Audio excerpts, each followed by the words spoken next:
ہمارے پاس رہتے تو کبھی مارا نہ جاتے. اس طرح پروپیگنڈا کیا کرتا تھا یہ. اب یہ مر گیا بیٹا، چونکہ عبداللہ صحابی تھا، نبی علیہ السلام کا وفادار تھا، اس کی چاہت تھی نبی علیہ السلام اپنی چادر دے دے میرے والد کو میں کفن پہ لپیٹوں. نبی علیہ السلام نے دے دیا. پھر اس نے کہا آقا میری تمنا آپ جنازہ پڑھائیے. اب بہت آگے. حضرت عمر نے فوراً منع کیا کہ آقا نہیں، آپ کو تو معلوم ہے کہ حضرت عائشہ پر تہمت لگانے والا یہی شخص ہے، احد میں اپنے یاروں کو 300 کو واپس لے جانے والا یہی شخص ہے، بے وفائی، غداری، جدائی دکھانے والا یہی شخص ہے. آقا اس کا جنازہ آپ نہ پڑھائیے. وَلَا تُصَلِّ عَلَىٰ أَحَدٍ مِّنْهُمْ مَاتَ أَبَدًا وَلَا تَقُمْ عَلَىٰ قَبْرِهِ. نبی علیہ السلام چونکہ چلے گئے، عمر روک رہا ہے. عمر کوئی مسئلہ نہیں، دیکھ لیتے. گئے، جنازہ پڑھایا، نبی علیہ السلام آ گئے. فوراً اللہ کا حکم آیا وَلَا تُصَلِّ عَلَىٰ أَحَدٍ. قرآن کی آیت ہے، حدیث نہیں ہے. قرآن قطعی ہے، نص قطعی ہے. انکار زبر زیر کا کافر ہو جائے گا. اللہ فرما رہے وَلَا تُصَلِّ عَلَىٰ أَحَدٍ مِّنْهُمْ مَاتَ أَبَدًا وَلَا تَقُمْ عَلَىٰ قَبْرِهِ. پیغمبر ان منافقوں کا جنازہ نہیں پڑھانا، نہ ان کی قبر میں کھڑا ہونا. جنازہ تو سمجھ میں آتا ہے، ان کی قبر میں کھڑا نہ ہونا. فرمایا ہاں آپ کا وجود بابرکت ہے، آپ کھڑے ہوں گے، آپ پر رحمت کا نزول ہوگا، برکت کا نزول ہوگا. کہیں ایسا نہ ہو ان منافقوں پر برکت آئے. ہمیں اتنا بھی برداشت نہیں. اللہ فرما رہے ہیں استغفر لهم او لا تستغفر لهم ان تستغفر لهم 70 مرة فلن يغفر الله لهم. قرآن کی آیت دیکھیے اللہ کیا کہہ رہے ہیں. آپ استغفار کریں نہ کریں، ان کے لیے بخشش کی دعائیں کریں نہ کریں، 70 مرتبہ بھی ان منافقوں کے لیے آپ دعائیں مغفرت کریں گے تب بھی میں ان کو معاف نہیں کروں گا. فلن يغفر الله لهم. اللہ اتنا سخت ہو گئے. آقا عمر، مرشد عمر، مولا عمر، اولا عمر، برتر عمر، بالا عمر، اعلیٰ عمر، اولا عمر. ذات نبی پاک پر سو جان سے شیدا عمر. ایمان میں، ایقان میں، احسان میں یکتا عمر. باد بہاری کی طرح گزرا عراق و روم سے، ابر کرم بن کر اٹھا ایران پر برسا عمر. ما بعد ختم المرسلین کوئی نبی اٹھنا نہیں، یہ سلسلہ چلتا اگر تو ایک نبی ہوتا عمر. میرے واجب الاحترام، قابل سے احترام دوستوں، ساتھیوں، بزرگوں، قرآن پاک کی جو آیت اور ذخیرہ احادیث میں سے جو حدیث پاک تلاوت کی گئی ہے، خلاق عالم کی بارگاہ میں دعا ہے مالک کائنات، خالق ارض و سماوات، قرآن و سنت کے مطابق کہنے کی، قرآن و سنت کے مطابق عملی زندگی بسر کی توفیق عطا فرمائے. اسلامی سال کا آخری مہینہ ذی الحجہ اختتام کی طرف گامزن ہے، اور اس مہینے کے بعد اسلامی سال کا پہلا مہینہ محرم الحرام کا آغاز ہونے والا ہے. سردست، بابرکت، باعظمت، بارونق، روح پرور مہینہ محرم الحرام کی آمد سے قبل اس کے کچھ فضائل اور کچھ مسائل پر مختصر بات کی جائے گی کہ محرم الحرام اس کا معنی وہ مہینہ جو محترم مہینہ ہے، وہ مہینہ جو عزت والا، احترام والا، عظمت والا مہینہ ہے، وہ محرم الحرام کا مہینہ ہے. وہ مہینہ جس کی عزت، جس کی عظمت اور جس کی رفعت اور منقبت خداوند عالم نے بھی بیان کی ہے. ان عدت الشہور عند اللہ 12 شہرا فی کتاب اللہ یوم خلق السماوات والارض. ابھی آسمان و زمین بنی نہیں اور یہ نظام کائنات ابھی بنا نہیں تھا، یہ شمس و قمر، شجر و حجر، نور و بشر، بحر و بر، خشک و تر، یہ کچھ بھی ابھی دنیا میں نہیں تھا۔ اللہ تعالیٰ نے اس وقت 12 مہینے بنائے اور پھر 12 مہینوں میں 4 مہینوں کو عظمت دی ہے، احترام دیا ہے۔ ان میں ایک مہینہ محرم الحرام ہے، اور علماء نے اس پر بات لکھی ہے کہ ان 4 مہینوں میں جو سردار ہے اور 4 مہینوں میں جو افضل اور برتر ہے، کہ ان 4 مہینوں میں بھی جو افضل ہے وہ محرم الحرام کا مہینہ ہے۔ یہودی نئے سال کی آمد پر مبارکباد پیش کرتے ہیں، عیسائی اپنی قوم میں، اپنے لوگوں میں نئے سال کی آمد پر مبارکباد پیش کرتے ہیں، ہندو اپنی قوم کو نیا سال کی آمد پر مبارکباد پیش کرتے ہیں۔ اور مسلمانوں کو بھی چاہیے کہ جب وہ اسلامی سال کا پہلا مہینہ محرم الحرام کا آئے تو ایک دوسرے کو مبارکباد پیش کریں۔ ہم یہ کرتے ہیں کہ ہم عیسائیت اور دوسروں غیر مسلموں کی نقالی کرتے ہیں۔ New year, happy new year, نیا سال، وہ شمسی انگریزی سال، عیسائی کیلنڈر اور ان کے آنے والے جو جنوری ہے، اس مہینے کی آمد پر ہم پٹاخے پھوڑتے ہیں، طرح طرح کے خرافات کرتے ہیں۔ مبارکباد تو شکر ہے اتنا نہیں ہوتا اس انگریزی سال کے اندر، ہاں البتہ رسومات، بدعات، فضولیات اور نامناسب حرکات مسلمان بڑھ چڑھ کے کرتے ہیں۔ اب پوری آبادی میں آپ مجھے بتائیں کون غیر مسلم ہے، کون کافر ہے؟ ہم سب مسلمان ہیں الحمدللہ، لیکن مسلمان محلہ، مسلمان کنٹری، مسلمان سوسائٹی، مسلمان سٹی، سب کچھ ہونے کے باوجود رات 12 بجتا ہے اور اس کے بعد پٹاخے، گولیاں اور ریپیٹر، ہر چیزیں ہو رہی ہوتی ہیں۔ کتنے نقصانات، جانی ہو یا جسمانی ہو، مالی ہو، کوئی بھی چیز ہو، تینوں اعتبار سے نقصانات ہی نقصانات ہیں۔ ہر طرح کے قانون دان اس پر سد باب کرنے کی کوشش کرتے ہیں، لیکن آخر کار وہ بھی ناکام ٹھہرتے ہیں۔ تو مسلمانوں کو چاہیے کہ اسلامی سال کا آغاز ہو تو مبارکباد پیش کریں، دنیا کفر کو بتلائیں کہ الحمدللہ ہم وہ اور ہمارا اسلام وہ کہ جس کا سال کی ابتدا ہوتی ہے تو سال کی ابتدا اور دن بھی قربانی سے لبریز ہے۔ جہاں سال کا اختتام ہو رہا ہے ذی الحج کے مہینے سے، وہ مہینہ بھی قربانی والا ہے، اور جو مہینہ شروع ہو رہا ہے محرم الحرام کا، وہ بھی قربانی والا ہے۔ اختتام والا مہینہ بھی ایثار والا، آغاز والا مہینہ بھی ایثار والا، اختتام والا مہینہ بھی خون والا، ابتدا والا مہینہ بھی خون والا۔ وہاں بھی خون کے قطرے گرے، یہاں بھی خون کے قطرے گرے۔ وہاں اگر 18 ذی الحج کو دوہر داماد پیغمبر ہم زلف حیدر حضرت عثمان بن عفان رضی اللہ تعالیٰ عنہ کی مظلومانہ شہادت کا دن ہے، وہیں یکم محرم الحرام کو حضرت سیدنا عمر بن خطاب رضی اللہ تعالیٰ عنہ کی شہادت، پھر چلتے چلتے 10 محرم الحرام کو امام عالی مقام حضرت سیدنا حسین ابن علی رضی اللہ تعالیٰ عنہما سمیت 72 جانثاروں کی شہادت، المناک دردناک کربلا کا وہ ریگستان میں خون بہایا گیا۔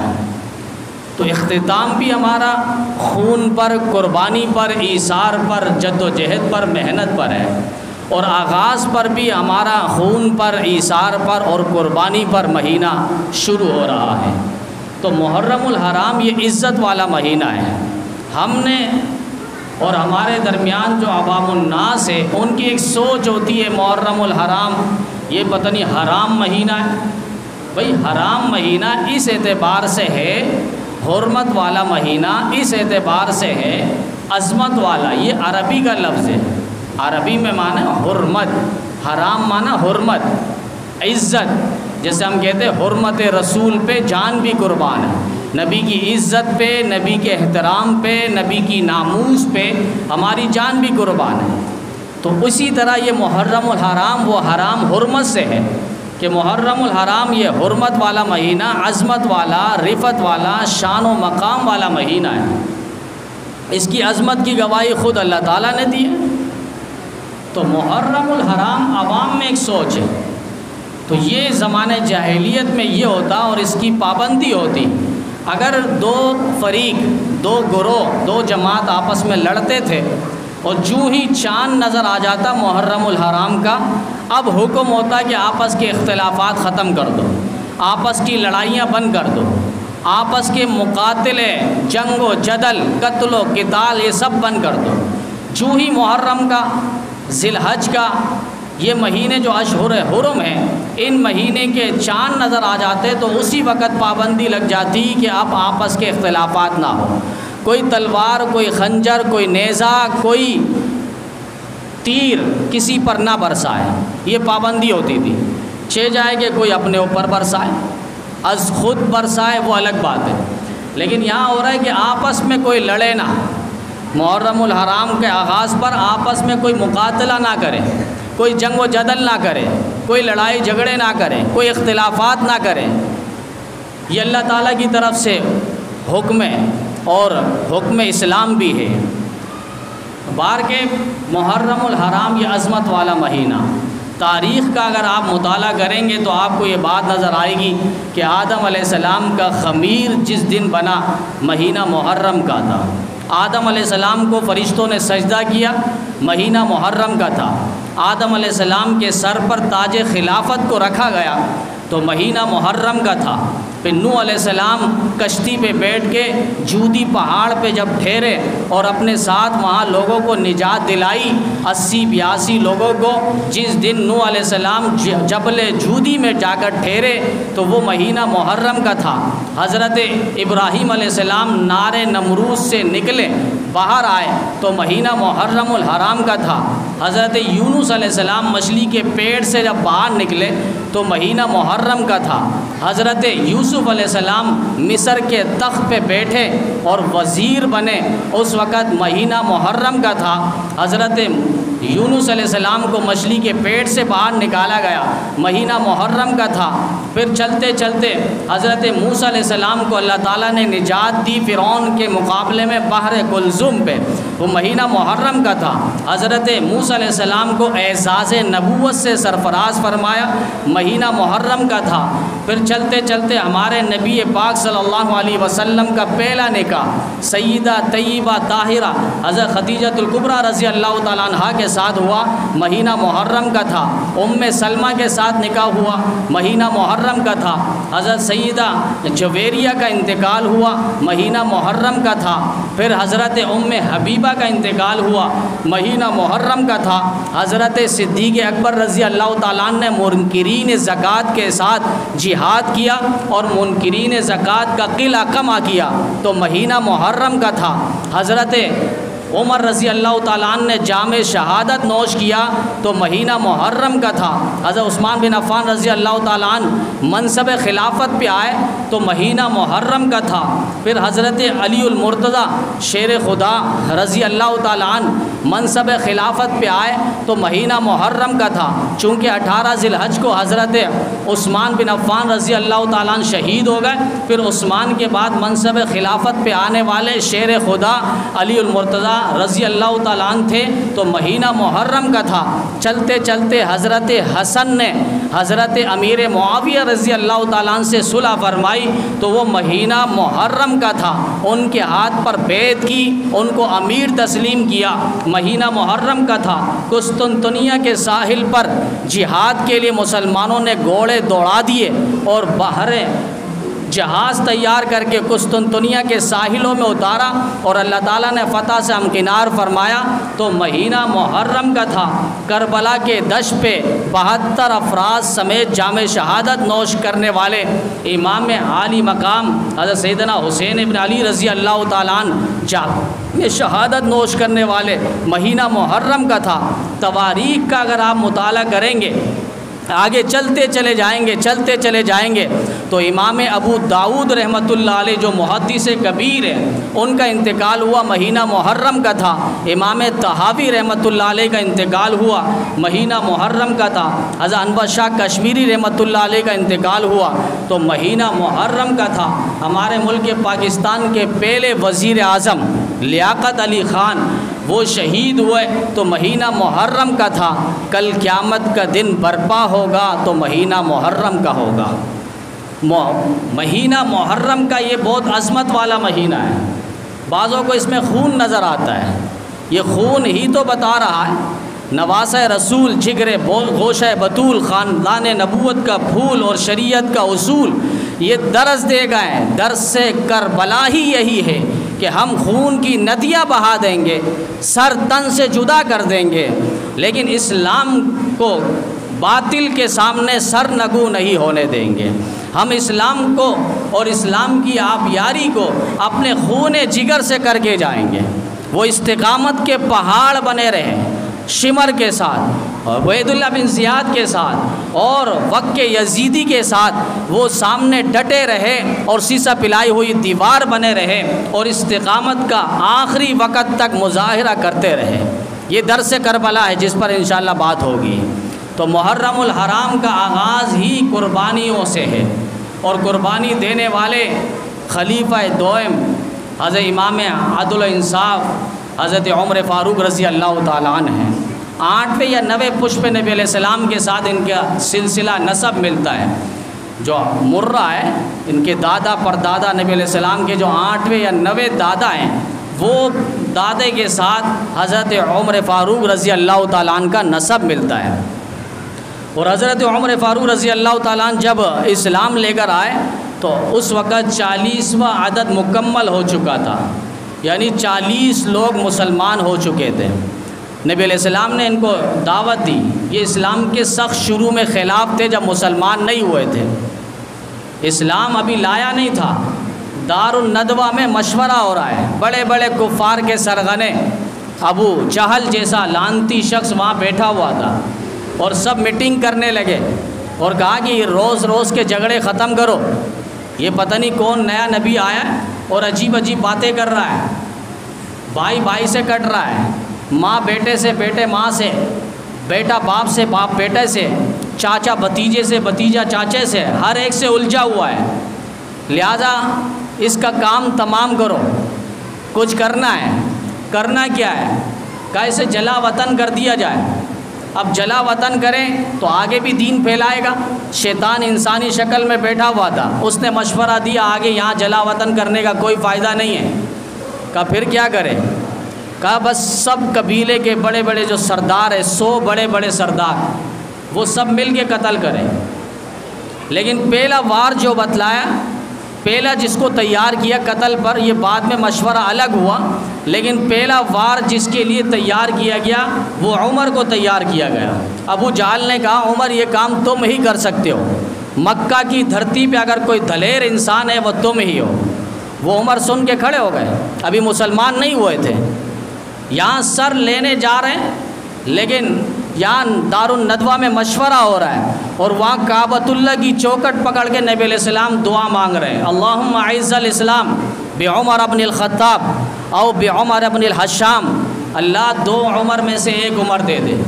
اب اللہ نے تو دونوں کو دلوں کو دیکھا ہے نا، دونوں کے دلوں کو اللہ نے بنایا ہے، اللہ جانتا ہے بہتر۔ اس کے دل میں، ہشام کے دل میں، ابو جہل کے دل میں نفاق ہے، کفر ہے، شرک ہے، نفرت ہے، وہ ایمان لائے گا نہیں۔ یہ عمر کے دل میں محبت ہے، عقیدت ہے، احترام ہے، عزت ہے، وقار ہے، اس کو اسلام کی دولت سے سرفراز کریں گے۔ وہاں آپ کئی صدی پہلے دیکھ لیں، حضرت ابراہیم علیہ السلام، ابراہیم خلیل اللہ بیت اللہ پکڑ کے دعا مانگ رہے ہیں، اللہ میری ذریت میں آخری پیغمبر کو بھیج دے، ربنا وبعث فیہم رسولا، ربنا وبعث فیہم رسولا۔ بیت اللہ کی تعمیر ہو گئی، اللہ مجھے انعام چاہیے کہ میری نسل میں، میری ذریت میں، میری اولاد میں آخری پیغمبر کو بھیج دے، میں اور کچھ نہیں مانگتا۔ اللہ نے دعا قبول کی، لیکن کئی پشتوں میں ہو کر نبی علیہ السلام تشریف لائے۔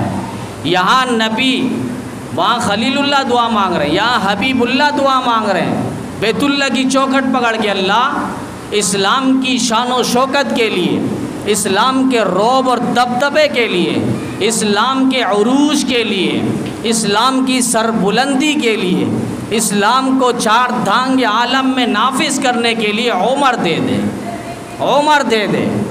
سب کو ضرورت تھی اسلام کی، اور اسلام کو ضرورت تھی عمر کی۔ سب نے اسلام کو قبول کیا، اور اسلام وہ ہے جس نے عمر کو قبول کیا۔ سارے صحابہ مرید بن کر آئے، اور عمر مراد پیغمبر بن کر آئے۔ سید عطا اللہ شاہ بخاری رحمۃ اللہ علیہ سے کسی نے پوچھا، حضرت شاہ صاحب یہ بتائیے کہ علی اور عمر میں فرق کیا ہے؟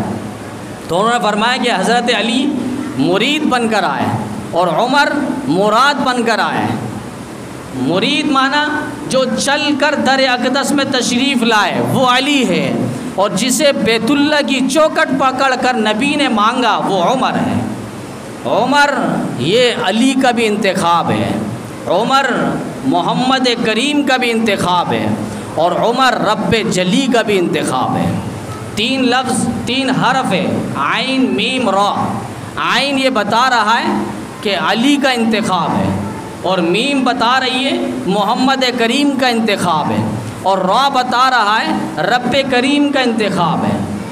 اللہ نے انتخاب فرمایا حضرت عمر کو، 2 عمر میں سے، ابو جہل سے اور حضرت عمر ابن خطاب سے، دونوں میں سے ایک عمر دے دے تو عمر کو نبی علیہ السلام کے لیے اللہ تعالیٰ نے انتخاب فرمایا، دین کی سربلندی کے لیے۔ پھر محمد کریم کا انتخاب، نبی بھی ایک موقع پہ، بعض روایت پہ یہاں تک بات آئی ہے، نبی علیہ السلام نے عمر کا نام لیا ہے صرف، اللہ عمر کو دے دے، اللہ عمر کو دے دے اسلام کی شان و شوکت کے لیے۔ تبھی نبی نے فرمایا لو کان بعدی نبی لکان عمر، اگر کسی کے سر پر تاج نبوت رکھا جاتا میرے بعد، کوئی نبی بن کر آتا وہ عمر ہوتا، نبی علیہ السلام نے اسی لیے فرمایا۔ اور علی کا انتخاب ہے قرابت اور رشتہ داری کے لیے، علی نے حضرت عمر رضی اللہ عنہ کا انتخاب فرمایا۔ نبی علیہ السلام نے دین کے لیے انتخاب فرمایا عمر کو۔ صدیق اکبر رضی اللہ تعالیٰ عنہ جا رہے منصب خلافت کے لیے، عمر کو انتخاب فرمایا، اور حضرت علی شیر خدا رضی اللہ تعالیٰ عنہ نے انتخاب فرمایا قرابت اور رشتہ داری کے لیے، کہ اپنی بیٹی ام کلثوم رضی اللہ تعالیٰ عنہ کا نکاح حضرت علی رضی اللہ تعالیٰ عنہ نے حضرت عمر کے ساتھ فرمایا۔ یہ قرابت تھی، رشتہ داری تھی، محبت تھی، الفت تھی، پیار تھا، وقار تھا، احترام تھا، اور اسی کو قرآن کریم نے کہا رحماء بینہم، یہ آپس میں شیر و شکر تھے، یہ آپس میں دوست تھے، یہ آپس میں رحم دل تھے، یہ آپس میں مہربان تھے، رحماء بینہم۔ یہ علی اور حضرت عمر کا پیار ہے۔ حضرت علی رضی اللہ، حضرت عمر فاروق رضی اللہ تعالیٰ عنہ، نبی علیہ السلام نے انہیں محدث فرمایا کہ میری امت میں اگر محدث ہے، ہر نبی کی امت میں ایک محدث ہوا کرتا ہے، اللہ کی زبان پر کلام کرنے والا، اللہ کی زبان پر کلام کرنے والا، میری امت میں اگر ہے تو وہ حضرت عمر ہے، نبی علیہ السلام نے فرمایا۔ اللہ کی زبان پر، ایک روایت پر نبی علیہ السلام نے واضح الفاظ میں فرمایا ان اللہ جعل الحق علی لسان عمر و قلبی، اللہ تعالیٰ نے حق اور سچ کو جاری فرمایا عمر کے دل میں بھی اور عمر کی زبان میں بھی۔ عمر جو زمین پر بولتا ہے، عرش برین پہ اللہ بولتا ہے، صحیح کہا عمر نے، پیغمبر آپ کر لیجئے۔ نبی علیہ السلام کے ساتھ طواف کر رہے ہیں حضرت عمر فاروق رضی اللہ تعالیٰ عنہ بیت اللہ کا۔ حضرت شاہ ولی اللہ محدث دہلوی رحمہ اللہ اور علامہ جلال الدین سیوطی رحمۃ اللہ علیہ تاریخ الخلفاء کے اندر، دیگر اور مورخین نے، علماء اکابرین نے لکھا ہے کہ 27 قرآن کریم کے اندر ایسے مقامات ہیں عمر زمین پر بولتا ہے، اللہ تعالیٰ عرش برین پر بولتا ہے، عمر نے صحیح کہا آپ کر لیجئے۔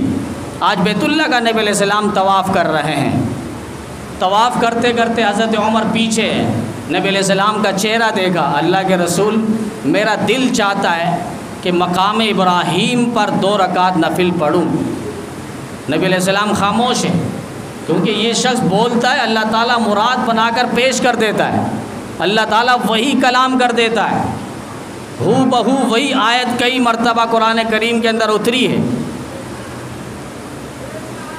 نبی علیہ السلام خاموش رہے، حکم الہی وحی الہی کا انتظار کرنے لگے۔ فوراً جبریل آ گئے، اللہ کے رسول انتظار کی چیز کا۔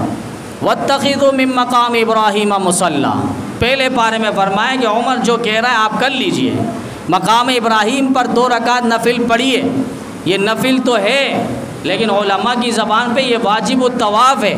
جو بھی بیت اللہ کا طواف کرے گا، چاہے وہ حاجی ہو یا عمرہ کرنے والا ہو، اس کا حج اس وقت تک مکمل نہیں ہوگا، اس کا عمرہ اس وقت تک مکمل نہیں ہوگا، اس کا چکر اس وقت تک مکمل نہیں ہوگا جب وہ مقام ابراہیم پر 2 رکعت بنیت واجب نفل نماز نہ پڑھے۔ وَاتَّخِذُوا مِن مَّقَامِ إِبْرَاهِيمَ مُصَلًّى، عمر جو کہہ رہے ہیں آپ مان لیجئے۔ بدر کے قیدی آئے، نبی علیہ السلام صحابہ سے مشورہ کرنے لگے، یہ 70 بڑے بڑے سرغنے آئے کفار کے سردار، کیا رائے ہے تمہاری؟ کسی نے کہا ان کو لے لیں، اگر ان میں کوئی پڑھا لکھا ہے ہمارے بچوں کو بھی پڑھائیں۔ کسی نے کہا نہیں، ان کو گرفتار کر کے رکھیں، نہیں چھوڑنا ہے۔ کسی نے کہا نہیں، فدیہ لے لیتے، پیسے لے لیتے اور چھوڑ دیتے۔ حضرت عمر سے پوچھا گیا عمر تمہاری کیا رائے ہے؟ حضرت عمر نے فرمایا میری رائے ایسے شاید کوئی مان لے۔ کہا کیا رائے ہے؟ کہا رائے میری یہ ہے، میرا سگا اگر چچا ہے، ماموں ہے، میرا سگا خاندان کا رشتہ دار کوئی فرد ہے، میرے حوالے کرو۔ ابو بکر کے رشتہ دار ہیں ان کے حوالے کرو، عثمان کا ہے ان کے حوالے کرو، علی کا ہے تو ان کے حوالے، اپنے ہاتھ سے سگا ماموں ہو میں قتل کر دوں گا۔ کہا میرا ماموں سگا آیا ہوا ہے، عاص بن وائل آیا ہوا ہے، میری رائے ہے کہ جس کا رشتہ دار ہے اور اس کے ہاتھ پہ اس کو دیا جائے اور اس کا سر قلم کر دیا جائے۔ اس کی ہمت کیسے ہے، اس کی جرت کیسے ہے، وہ نبی علیہ السلام کے مقابلے میں آئے، نبی علیہ السلام کے مقابلے میں تلوار اٹھائے، اس کی سوچ کیسے ہے، اسی سوچ کو ہم مفلوج کر دیں گے، ایسے جسم کو ہم اڑا دیں گے جو آقا مدنی کریم صلی اللہ علیہ وسلم کے مقابلے میں آئے گا۔ یہ عمر کی جرت ہے۔ نبی نے فرمایا عمر تو جس راستے سے جاتا ہے شیطان وہ راستہ چھوڑ دیتا ہے۔ کاش وہ عمر والا آج کوئی ہوتا، اسمبلی کے اندر بیٹھ کر ایسے جج بیٹھے ہوئے ہیں، پتہ نہیں یہ حلف کس نام پر اٹھاتے۔ لاہور کا ایک جج آیا خسرا، اور وہ آ کر نبی علیہ السلام کے قانون کو ٹھیس پہنچانے کی کوشش کر رہا ہے، قادیانیوں کو مسلمان کہہ رہا ہے، قادیانیوں کو۔ غیر اقلیتی اگر کوئی ہے تو ہم کوئی منع نہیں کرتے، ہم کہتے ہیں ہندوؤں کو بھی حق دو، عیسائیوں کو بھی حق دو، یہودیوں کو بھی حق دو، ہم نے تو نہیں منع کیا، لیکن جو ہمارے نبی کے مخالفت پر اتر آئے گا ہم کبھی صورت میں برداشت نہیں کریں گے۔ بھائی ایک وزیر اعظم ہے نا ملک کے اندر، اگر ہم سارے کھڑے ہو جائیں ہم نہیں مانگتے اس وزیر اعظم کو، اس کو ہٹایا جائے، ہم نہیں مانتے ہمارا وزیر اعظم یہ ہے، ہم اس طرح بغاوت پر اتر آئے تو قانون حرکت پہ آئے گی نا۔ قانون تو کہے گا بھئی یہ کیا مسئلہ ہے، تم بغاوت پر کیوں اتر آئے ہو، پھر ہمارا ہتھکنڈا استعمال ہوگا۔ ہمارا نبی آخری نبی بن کر آئے، ہمارے نبی کے بعد کوئی نیا نبی پیدا نہیں ہوگا۔ عیسیٰ علیہ السلام آئیں گے، نیا نہیں ہے اور پیدا نہیں ہوں گے، وہ آئیں گے قرب قیامت کی نشانی، وہ ہمارے نبی سے پہلے تھے، قرب قیامت کی نشانی بن کر اور دجال سے مقابلہ ہوگا۔ بار کے وہ لاہور کا جج کہتا ہے کہ قادیانی مسلمان ہیں، وہ بھی مسلمانوں کی طرح ایک مسلمان گروہ ہے، جماعت ہے، یہ کہہ کر مسلمانوں کے دلوں کو مشروع کیا ہے، جسے آقا کی عقیدت ہے، جس کے دل میں نبی کی محبت ہے، جو قرآن کو اپنا اصلی کتاب مانتا ہے، سید الکتب مانتا ہے، جو نبی کو سید الانبیاء مانتا ہے، اس کے دل میں نبی کی محبت ہے، وہ کسی صورت میں قادیانیت کو برداشت نہیں کرے گا۔ لاکھوں کروڑوں مسلمانوں کے دلوں کو مشروع کر رہا ہے۔ حلف کس نام پر ہے؟ حلف تو یہی ہوتا ہے میں اللہ کو وحدہ لا شریک مانتا ہوں، پیارے آقا مدنی کریم صلی اللہ علیہ وسلم کو میں خاتم النبیین آخری نبی مانتا ہوں، یہ حلف ہوتا ہے۔ جب ان کو وزیروں کو لایا جاتا ہے، ججوں کو لایا جاتا ہے، ان کے افسروں کو لایا جاتا ہے، یہ حلف ہوتا ہے۔ ہم بھی شناختی کارڈ بنانے جاتے تو نیچے حلف نامہ لکھا ہوتا ہے مختصر کہ ہم نبی کو آخری نبی مانتے ہیں، اور آپ کے بعد کوئی نبی دعویٰ نبوت کرے گا وہ دائرہ اسلام سے خارج ہے، چاہے وہ لاہوری ہو، مرزائی ہو، قادیانی ہو، کوئی بھی ہو، باقاعدہ یہ عنوان لکھا ہوتا ہے۔ لیکن وہ مسلمان کیسے کہہ رہا ہے؟ اگر وہ مسلمان ہے تو پھر ہم مسلمان نہیں؟ ایسے ناانچار قسم کے لوگ آئیں جو قانون ختم نبوت میں ترمیم کرنے کی کوشش کر رہے ہیں، لنگ دڑنگ فقیر، اپنے آباء و اجداد کا پتہ نہیں ہے تمہارے اندر کتنا دین موجود ہے۔ ایک اسمبلی میں کھڑا ہوا کچھ دن پہلے اور کہا کہ آج کا دن 18 ذی الحج کا دن جو ہے بڑا محترم اور عقیدت والا دن ہے کہ عید غدیر۔ عید غدیر کون سے عید غدیر؟ اس کی تاریخ معلوم ہے؟ پس منظر پیش منظر معلوم ہے؟ عید غدیر کہتے کس کو ہے؟ بس وہ اہل تشیع کی خوش کرنے کے لیے، ان کے مذہبی تہوار کو روٹوں میں لانے کے لیے، فرقہ واریت کو ہوا دینے کے لیے اس طرح اسمبلی کے اندر باقاعدہ باتیں ہو رہی ہیں۔ کبھی تم نے نمازوں سے متعلق بات نہیں کی، زکوٰۃ سے متعلق بات نہیں کی، سود کے خاتمے پر بات نہیں کی، اللہ کی ناراضگی ہو رہی ہے ان اعمال اور افعال سے بچنے کی بات نہیں کی، نبی علیہ السلام کو ناراض کیا جا رہا ہے ان سے بچنے کی بات نہیں کی، عوام رول رہے ہیں 45-75 سالوں سے، ان پر آپ نے کبھی داد رسی نہیں کی اور عید غدیر منا رہے ہیں۔ اس سے ہوگا کیا؟ تمہیں معلوم کیا ہے عید غدیر کی تاریخ کیا ہے اور اس سے بتلانا کیا چاہ رہے ہو؟ مختصر یہی ہے کہ آخری حجۃ الوداع کے موقع پہ نبی علیہ السلام حج جیسا فریضہ ادا کر کے نبی علیہ السلام چل پڑے، ایک راستہ طے فرما لیا۔ قصہ مختصر، کچھ بات نبی علیہ السلام کو سننے میں ملی کہ حضرت علی المرتضیٰ شیر خدا رضی اللہ تعالیٰ عنہ کے ساتھ کسی کی ناراضگی ہو گئی، دوست میں بات میں کچھ باتیں ہو جاتی، نامناسب باتیں ہو جاتی ہیں، دوست کیا بھائی میں تکرار ہو جاتا ہے۔ تو حضرت نبی علیہ السلام کھڑے ہو گئے خم کے مقام پہ اور نبی علیہ السلام نے اس وقت حضرت علی رضی اللہ تعالیٰ عنہ کا ہاتھ پکڑ کے فرمایا من کنت مولا ہوں فعلی مولا ہوں، جس کا میں مولا ہوں اس کا علی مولا ہے۔ اب مولا کے یہ معنی نہیں کہ جس کو میں خلیفہ بنا رہا ہوں، بعض نے اس سے خلافت بھی لے لی ہے۔ بھائی مولا کا معنی بعض محدثین نے اس کے 18 معنی لکھے اور بعض نے اس کے 24 معنی لکھے، لیکن کہیں بھی مولا کا معنی خلیفہ نہیں ہے۔ مولا کا معنی بڑا بنا رہا ہوں، خلیفہ وقت جانشین بنا رہا ہوں، ایسا کہیں بھی نہیں ہے۔ وہاں نبی علیہ السلام کے بارے میں کیا کہو گے؟ نبی علیہ السلام نے جب حضرت ابوبکر صدیق سے متعلق فرمایا صرف یہی نماز پڑھائے گا، اس کے علاوہ کوئی حق نہیں رکھتا مصلی میں آگے بڑھنے کا۔ مرو ابا بکر فلیصلی بالناس، حضرت عمر ایک مرتبہ آگے چلے گئے، ابوبکر صدیق نہیں تھے، نبی علیہ السلام نے روزہ حجرے سے آواز سنی، فرمائیں گے کون ہے؟ لا نہیں عمر نہیں ہٹاؤ، اللہ بھی انکار کرتا ہے، رسول اللہ بھی انکار کرتا ہے، مصلی کا اگر حق ہے تو ابوبکر صدیق کو حق ہے۔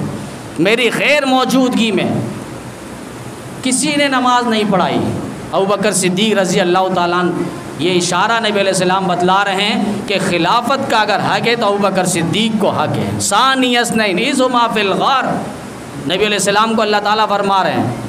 تو بار کے حضرت علی المرتضیٰ شیر خدا رضی اللہ تعالیٰ عنہ کو نبی علیہ السلام نے فرمایا من کنت مولا، جس کا میں مولا ہوں، جو میرے سے محبت کرنا چاہتا ہے، میری محبت رکھتا ہے، اسے چاہیے وہ علی سے محبت کرے۔ خلاصہ کلام یہ، علی کو ناراض نہ کرے، جس نے علی کو ناراض کیا اس نے مجھ پیغمبر کو ناراض کیا، اور جس نے مجھے ناراض کیا اس نے اللہ کو ناراض کیا۔ آگے وہ سمجھ لے اس کے ساتھ پھر کیا ہوگا۔ نبی علیہ السلام نے یہ درد مندانہ پیغام دیا من کنت مولا فعلی مولا، جس کا میں مولا ہوں، جو مجھ سے محبت کا دعوے دار ہے وہ علی سے بھی محبت کرے۔ یہاں خلافت کی بات نہیں ہے، ہم تو یہی کہتے ہیں جو علی کی محبت نہیں رکھتا وہ منافقت ہے، ضال ہے، مضل ہے، دجال ہے، منافق ہے، لعین ہے، مردود ہے، جہنمی، اس سے بڑھ کے اور کیا ہے۔ وہ آگے کہتے ہیں کہ اس سے خلافت کا ذکر ہے، اس سے یہ ذکر ہے، وہ ذکر ہے، در حقیقت عید غدیر منا رہے ہیں، پھر مٹھائیاں تقسیم کر رہے ہیں۔ در پس دیوار جو ہے، در حقیقت اگر آپ دیکھیں تو اس دن حضرت عثمان بن عفان رضی اللہ تعالیٰ عنہ کی شہادت ہے، اور اس شہادت کے دن میں وہ مٹھائیاں تقسیم کر رہے ہیں۔ مجھے آپ کو معلوم نہیں ہے، نام دے دیا عید غدیر۔ پھر وہاں دیکھیں 22 رجب کو کنڈے جیسی رسم ایجاد کی ہے، وہاں پر بھی حضرت امیر معاویہ رضی اللہ تعالیٰ نے انتقال ہوئے 22 رجب کو، اور انہوں نے شرارت کی، کرنا کیا، کہا کنڈے کی رسم ایجاد کر دو۔ کہا حضرت امام جعفر صادق کی ولادت ہوئی ہے، نہ ولادت رجب کے اندر ہے نہ ان کی وفات رجب کے اندر ہے، کسی اور مہینے کے اندر ہے جس پر بات پہلے ہو چکی ہے۔ تو یہ ایک تاریخ مختصر عید غدیر اور ایک لحاظ سے فرقہ واریت پھیلائی جا رہی ہے. یہاں تک اب اسمبلی میں بھی آواز ہو رہی ہے، لیکن انشاءاللہ قرآن و سنت کے خلاف میں نے پہلے بھی کہہ دیا ہے، کوئی بھی آواز اٹھے قرآن و سنت، آثار صحابہ، اقوال صحابہ، عزت صحابہ کے خلاف، وہ قانون، وہ باتیں کسی طور پہ بھی انشاءاللہ پوری نہیں ہوگی. وہ ردی کی ٹوکری میں ڈال دی جائے گی اور حوادث زمانہ کے سپرد کر دی جائے گی. تو حضرت عمر فاروق رضی اللہ تعالیٰ عنہ بدر کے قیدیوں سے متعلق اپنی رائے پیش کر رہے ہیں. آقا میری رائے یہی ہے، میرے چچا کو، میرے ماموں کو میرے حوالے کریں، اس کا سر تن سے جدا کر کے میں پھینک دوں. کہا یہ سخت معاملہ ہے. نبی علیہ السلام نے فدیہ لیا، چھوڑ دیا ان کافروں کو. اللہ تعالیٰ نے فوراً ناراضگی کے الفاظ ذکر کیے، ما کان لنبی ان یکون لہ اسری حتی یسکن فی الارض، حتی یسکن فی الارض، کسی نبی کے لیے جائز نہیں ہے. اللہ نے فوراً منع کر دیا کہ قیدیوں کو فدیہ لے کر چھوڑ دیا جائے. وہ عمر صحیح کہہ رہا تھا. پھر شراب سے متعلق بات آئی، کبھی اللہ کہہ رہے ہیں کہ نماز کے اوقات میں نہ پیے، کبھی اللہ نے کہا نماز پڑھو تو شراب اس وقت نہ پیو، کبھی اللہ نے کہا کہ ان دونوں میں نقصان ہے، فائدہ بھی ہے. 3-4 زاویے پر اللہ تعالیٰ نے بتدریج آہستہ آہستہ شراب کو حرام قرار دیا ہے. چونکہ وہ لوگ عرب والے تھے اور اپنے بچوں کو بھی گھٹی میں شراب پلایا کرتے تھے، تو ایک دم فتویٰ نہیں آیا. اللہ تعالیٰ نے آہستہ آہستہ فرمایا، یا ایھا الذین آمنوا لا تقربوا الصلاۃ وانتم سکارى، ہاں نشے کی حالت میں نماز کے قریب نہ جاؤ. یعنی اجازت پھر بھی مل رہی ہے کہ نماز کا وقت نہ ہو تو تم پی سکتے ہو. پھر دوسری آیت پر اللہ نے فرمایا فیہما اسم کبیر ومنافع للناس، گناہ تو بڑا ہے لیکن فائدہ بھی ہے لوگوں کے لیے. حضرت عمر پریشان ہو گئے اور دعا کرنے لگے، اللہم بین لنا بیانا شافیا، اللہ واضح تفصیل کے ساتھ اس مسئلے کو واضح فرما دیجئے کہ یہ شراب جو ہے نا حرام ہے. پھر اللہ تعالیٰ نے اس کے فوراً بعد عمر کی تائید فرمائی اور شراب کو ہمیشہ کے لیے فرمایا رجس من عمل الشیطان، یہ شیطانی عمل ہے، شیطانی کرتوت ہے، اس سے باز رہا جائے. تو یہ حضرت عمر فاروق رضی اللہ تعالیٰ عنہ. پھر ایک موقع پہ نبی علیہ السلام چونکہ رحمت للعالمین ہے، چاہے کافر ہو مسلمان ہو سب کے لیے. اب ایک منافق مرا، عبداللہ بن ابی سلول، منافق، رئیس المنافقین اس سے کہا گیا، تمام منافقوں کا سردار، نبی کے پیچھے نمازیں پڑھتا تھا اور اتنا قریب ہو چکا تھا، اتنی قربت اسے حاصل ہو چکی تھی. اگر آپ بھی دیکھیں گے سمجھیں گے نبی کے بعد خلافت کا حق یہی رکھتا ہے، نبی اپنا جانشین اسے ہی بنا کے نہ جائے، اتنا قریب ہو چکا تھا. لیکن اندر اندر وہ کاٹتا تھا مسلمانوں کو. اور یہاں تک کہ جب احد میں مسلمان شہید ہوئے، 70 صحابہ شہید ہوئے، یہ آگے سے کہنے لگا میں نے تو کہا تھا نا تمہیں نہیں جاؤ اس نبی کے ساتھ. 300 اپنے یاروں کو لے کر آ گیا تھا راستے سے، نہیں گیا تھا نبی کے ساتھ. وہاں اس نے جدائی اور بے وفائی کی، تہمت لگائی حضرت عائشہ صدیقہ رضی اللہ تعالیٰ عنہا پر، اور اس نے کہا احد کے میدان پہ نہیں جاؤ، میں نے تو کہا تھا عندنا ما ماتوا وما قتلوا، ہمارے ساتھ رہو، اس طرح تم مارے نہ جاتے. تم اس نبی کے ساتھ جاتے ہو، تمہارے لوگ جاتے مارے جاتے، نہیں جاؤ. تمہارا بھائی مارا گیا، تمہارا والد مارا گیا، تمہارا بہنوئی مارا گیا، نہیں جاؤ. عندنا ما ماتوا وما قتلوا، ہمارے پاس رہتے تو کبھی مارا نہ جاتے. اس طرح پروپیگنڈا کیا کرتا تھا یہ. اب یہ مر گیا، بیٹا چونکہ عبداللہ صحابی تھا، نبی علیہ السلام کا وفادار تھا، اس کی چاہت تھی نبی علیہ السلام اپنی چادر دے دے، میرے والد کو میں کفن پہ لپیٹوں. نبی علیہ السلام نے دے دیا. پھر اس نے کہا آقا میری تمنا آپ جنازہ پڑھائیے. اب بہت آگے، حضرت عمر نے فوراً منع کیا کہ آقا نہیں، آپ کو تو معلوم ہے کہ حضرت عائشہ پر تہمت لگانے والا یہی شخص ہے، احد میں اپنے یاروں کو 300 کو واپس لے جانے والا یہی شخص ہے، بے وفائی، غداری، جدائی دکھانے والا یہی شخص ہے. آقا اس کا جنازہ آپ نہ پڑھائیے. ولا تصلی علی احد منهم مات ابدا ولا تقم علی قبری. نبی علیہ السلام چونکہ چلے گئے، عمر روک رہا ہے، عمر کوئی مسئلہ نہیں دیکھ لیتے. گئے جنازہ پڑھائے، نبی علیہ السلام آ گئے، فوراً اللہ کا حکم آیا ولا تصلی علی احد. قرآن کی آیت ہے، حدیث نہیں ہے. قرآن قطعی ہے، نص قطعی ہے، انکار زبر زیر کا کافر ہو جائے گا. اللہ فرما رہے ولا تصلی علی احد منهم مات ابدا ولا تقم علی قبری. پیغمبر ان منافقوں کا جنازہ نہیں پڑھانا، نہ ان کی قبر میں کھڑا ہونا. جنازہ تو سمجھ میں آتا ہے، ان کی قبر میں کھڑا نہ ہونا۔ فرمایا ہاں آپ کا وجود بابرکت ہے، آپ کھڑے ہوں گے، آپ پر رحمت کا نزول ہوگا، برکت کا نزول ہوگا، کہیں ایسا نہ ہو ان منافقوں پر برکت آئے۔ ہمیں اتنا بھی برداشت نہیں ہے۔ اللہ فرما رہے ہیں استغفر لهم او لا تستغفر لهم ان تستغفر لهم 70 مرة فلن يغفر الله لهم۔ قرآن کی آیت دیکھیے اللہ کیا کہہ رہے ہیں، آپ استغفار کریں نہ کریں، ان کے لیے بخشش کی دعائیں کریں نہ کریں، 70 مرتبہ بھی ان منافقوں کے لیے آپ دعائیں مغفرت کریں گے تب بھی میں ان کو معاف نہیں کروں گا۔ فلن يغفر الله لهم۔ اللہ اتنا سخت ہو گئے، نبی کی بیوی پر الزام، نبی کو پریشان کیا، صحابہ کو پریشان کیا، اہل بیت کو پریشان کیا، اور پھر میدان احد سے یہ بھاگ گئے، راستے سے ہی واپس ہو لیے۔ اللہ کو ایک لمحے کے لیے برداشت نہ ہوا، کہ رئیس المنافقین حضرت عمر نے جو زمین پر کہا، عرش برین پر اللہ نے فرمایا کہ عمر نے صحیح کہا۔ یہ عمر کے فضائل ہیں، عمر کی زبان پر قرآن بول رہا ہے، قرآن کے ایک ایک برب پر اور 27 کے قریب مقامات پر حضرت عمر فاروق رضی اللہ تعالیٰ عنہ کے وہ جملے اللہ تعالیٰ نے سجا دیے ہیں۔ پردے سے متعلق بات آئی، فرمائیں کہ حضرت عمر کے دل میں بات تھی کہ ہر کوئی آتا، کس کا دل کیسا ہے، کوئی کس طرح شخص ہے، آ کے بات کرتا ازواج مطہرات سے، اس کو روکا جائے، اس کلام کو بند کیا جائے۔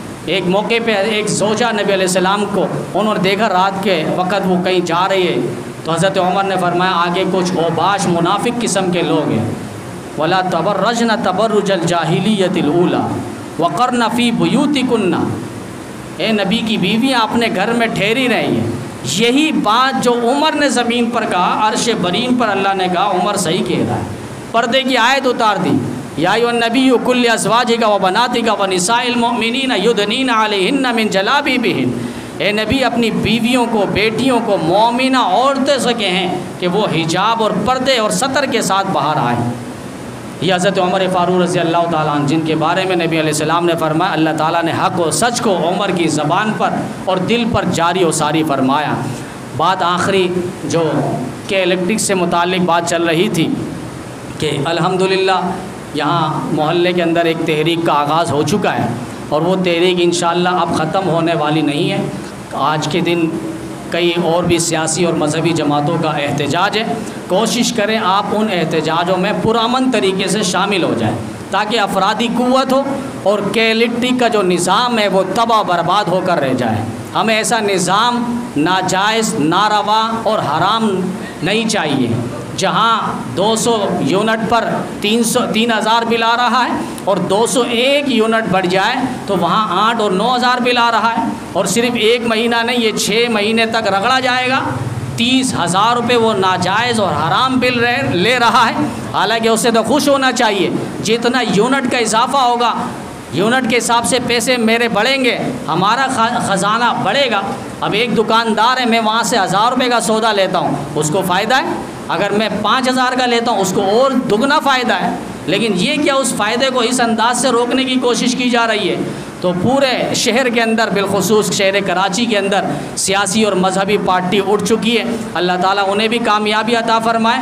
جس مقامات سے کوشش کریں افرادی قوت بنیں، اور کوئی توڑ پھوڑ نہیں، کسی سے الجھنے کی ضرورت نہیں، نہ گاڑی، نہ دکان، نہ انسان، کسی سے الجھنے کی ضرورت نہیں ہے۔ ہمارا یہ پرامن تحریک چلے گی تو انشاءاللہ پرامن طریقے سے اللہ تعالیٰ کامیابیوں سے ہمکنار فرمائے گا۔ آئندہ جو لمحہ ہوگا علاقے کی سطح پہ، تاکہ کم از کم ہمارے علاقے سے لوڈ شیڈنگ کا ایک ناروا سلوک ختم ہو۔ اب کل آپ نے دیکھا پورے دن لائٹ بننے کی، لیکن 11:30 بجے ان کی شرارت پھر جاگ گئی۔ وہ بتانا چاہ رہے ہیں ہمارے اندر شرارت ہے، ہمارے اندر دجالیت ہے، ہمارے اندر فرعونیت ہے، ہمارے لیے دعا نہ کرو آج پورے دن لائٹ نہیں گئی، ہمارے لیے بد دعا ہی کرو، رات کی تاریکی میں مائیں بہنیں بھی ہمارے لیے بد دعا کرے، وہ چاہتے ہیں۔ تو کم از کم ہم انا للہ و انا الیہ راجعون پڑھے لائٹ جانے پر، ایک سنت طریقہ ثواب مل جائے گا، اور اس کا بدلہ اور اجر اللہ تعالیٰ دنیا اور آخرت میں بہت دے گا۔ تو آنے والا جمعرات جو ہے یا جمعہ جو بھی ہوگا، مسجد سے اعلان ہوگا، کوشش کریں کوئی بندہ بھی، کوئی انسان بھی یہاں نہ رہے، اس احتجاج کا اور تحریک کا حصہ بنے، اور اگر نہیں جا سکتے، جو کمزور ہے، بیمار ہیں، ایک گھر کا، چاہے وہ کرایہ دار ہے، ایک گھر کا ایک فرد لازمی اس احتجاج کے اندر شامل ہو۔